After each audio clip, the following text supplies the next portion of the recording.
খারাপ সময় আসলে মানুষের জীবন থেমে যায় না, শুধু একটু ধীর হয়ে যায়। এই সময়গুলোকে নিজের সাথে কথা বলা জরুরি। নিজেকে মনে করিয়ে দিতে হয় যে জীবন সবসময় একরকম থাকে না। ভালো দিন যেমন স্থায়ী নয়, খারাপ দিনও চিরকাল থাকে না।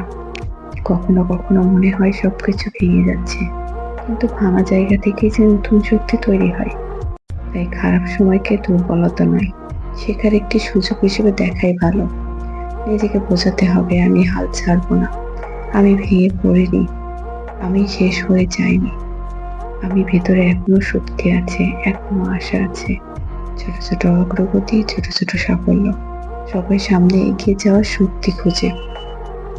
আর এই শক্তি মানুষের খারাপ সময়কে পিছনে ফেলে সামনে এগিয়ে যেতে সাহায্য করে। তবে খারাপ সময়ের অনুভূতিও অনুভব করা উচিত, কারণ খারাপ সময়ের অনুভূতিকে লুকিয়ে রাখা উচিত নয়।